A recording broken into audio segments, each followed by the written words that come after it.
This one is one of the smaller ones I did, and it was very difficult for me to work small because I'm used to working with my whole arm. But it was a nice challenge to work on something that was much more contained.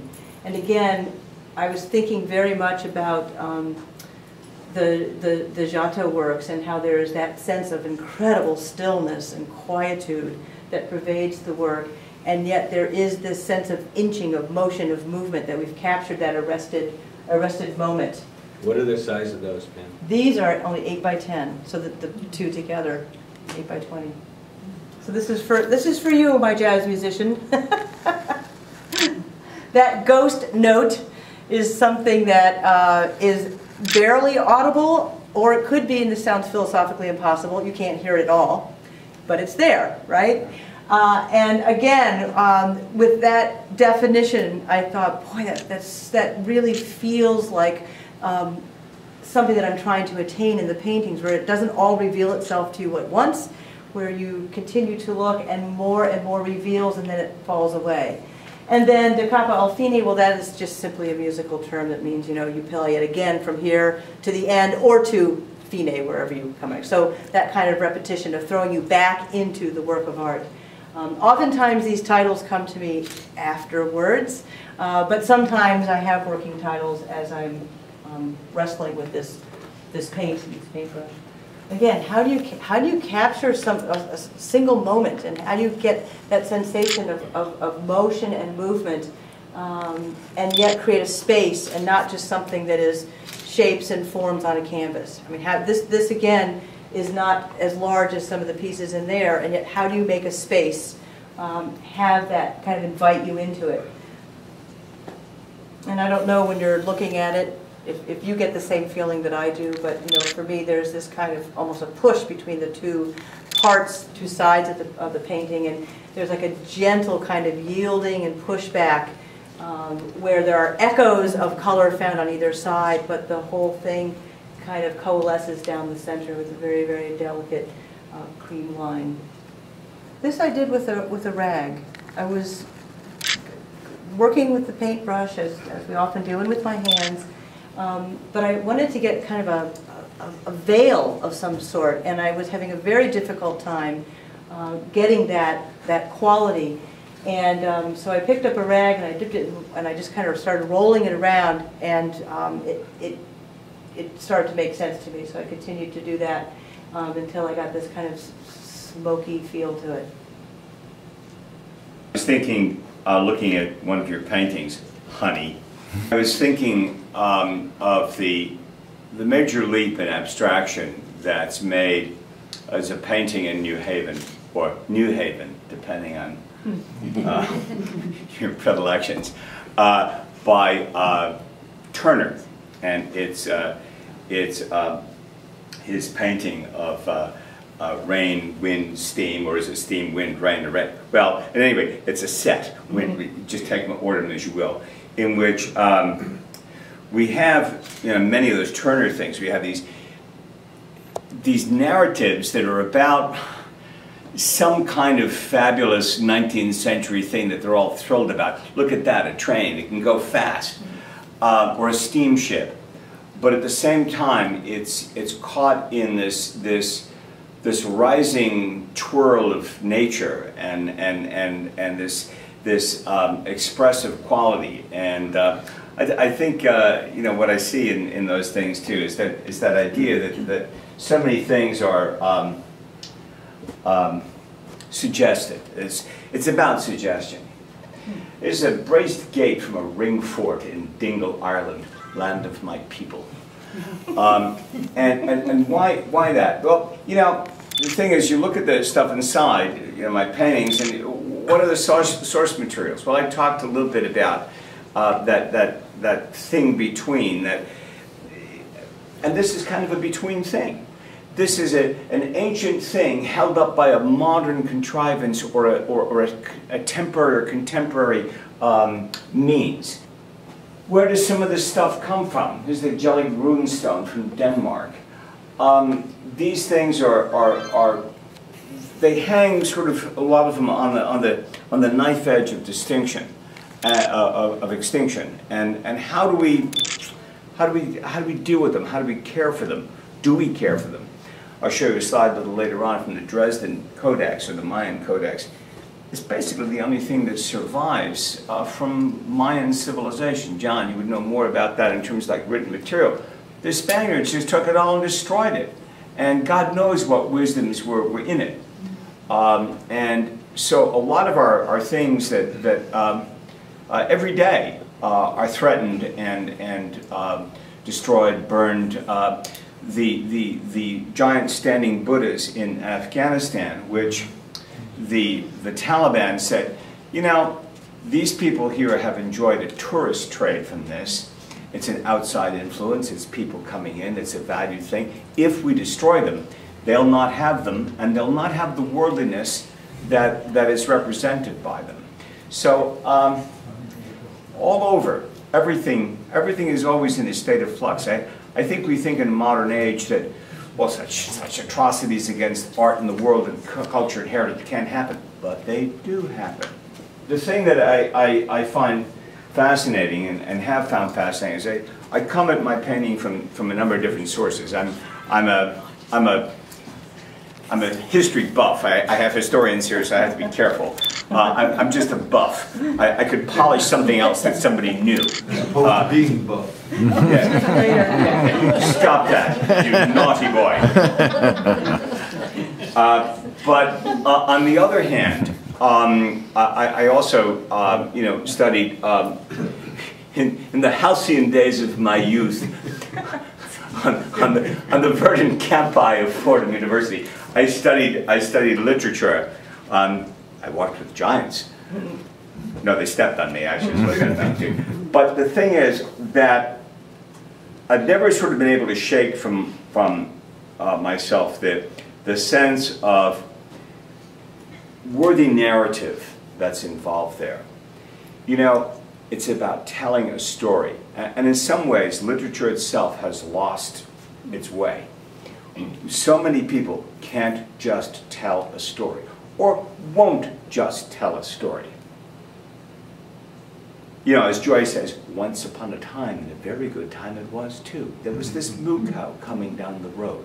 And he takes us from a childhood memory to the artist leaving Ireland, sick and fed up with what that place was about at the time. Probably still is.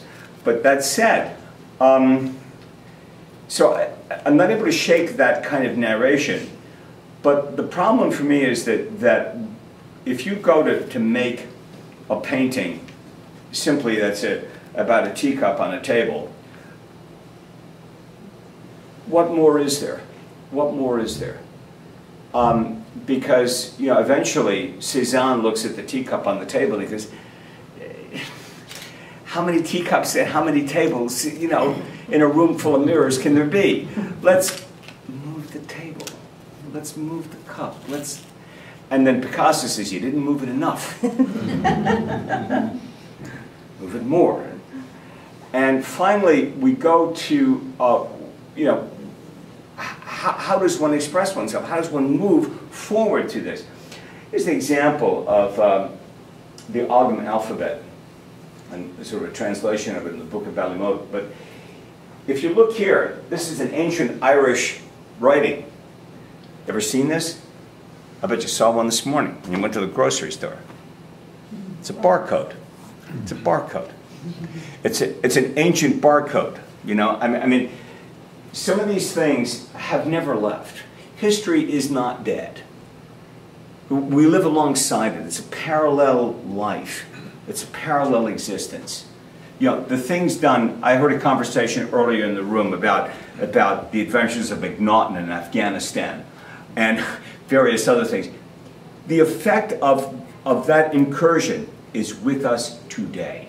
The effect of everything we've done is with us today.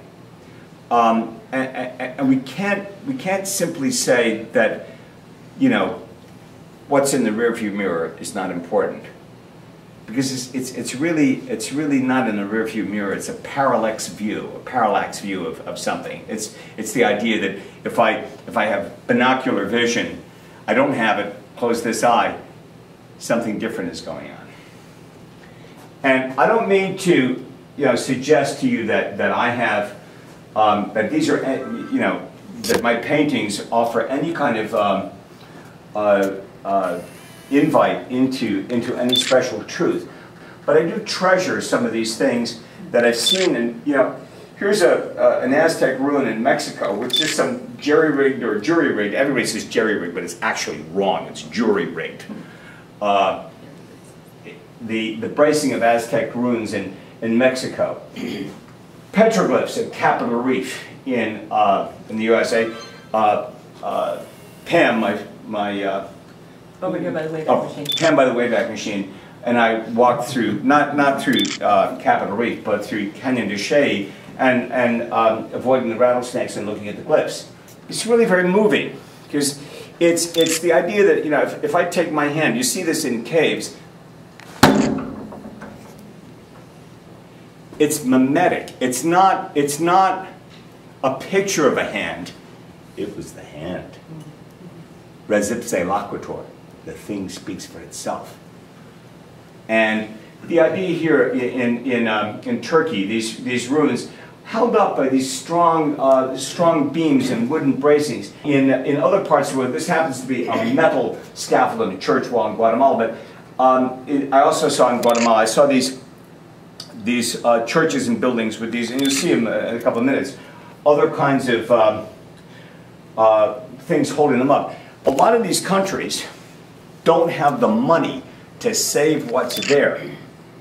And Guatemala being an example. And I saw something there I thought was really thrilling. There's a lot of paintings there in the National Museum, but they can't mount them on the wall because the salts leaching out of the wall are so strong they would just ruin the paintings. So the paintings stand out from the wall about 2 feet, mounted on these iron braces. And the paintings themselves, it's like, wow, it's more than a decoration. The building is supporting it, and it's reflecting the building. It's reflecting the culture. That's a Pompeian fresco. A lot of Pam's work, early work, was moved by these frescoes, and by the idea of this kind of paintwork worked right into the plaster of the wall, so that the edifice and the painting are one. We tend to think a lot in terms of, hang it up here, hang it up there. The function of art as decoration leads us to shopping bags with Monets on them. I mean, it leads us to devalue, it devalues our stuff by making it decorative, making it a throwaway. And some of these I get into these discussions foolishly with students. A kid will throw a cup away. It's junk. And I say, well, yeah, but if you're walking across the Sahara, that's not junk. That's an incredible thing. If that, there's a film from, I think, the 1980s. This fellow walking, is a bushman walking through the desert of West Africa. A guy's flying an airplane up above, a little Piper Cup type plane, finishes Coca-Cola and throws the bottle out the window. Boom, the bottle lands in the sand. Next, the guy goes, whoa! And he looks at this and he sees it as a miraculous object. We don't tend to do that because we're so, well, sophisticated. Is that a thing to be? I don't know. There's a great film called Bad Day at Black Rock, 1950s film. Spencer Tracy's in it. Walter Brennan. Some of you go back and know Walter Brennan. Others of you had cocktails with Walter Brennan. That said, there's been a terrible racist murder. And the question about it comes around the room, and somebody turns to Walter Brennan and says, "How do you see it, bub?" And he says, with all the innocence of a freshly laid egg. Central to the core of Christianity is, and a little child shall lead them. If we don't see things with a wonderment, what's to become of us? Levels and layers of sophistication lead to a tunnel of cynicism out of which there you know, you can't find that Higgs boson particle, you know.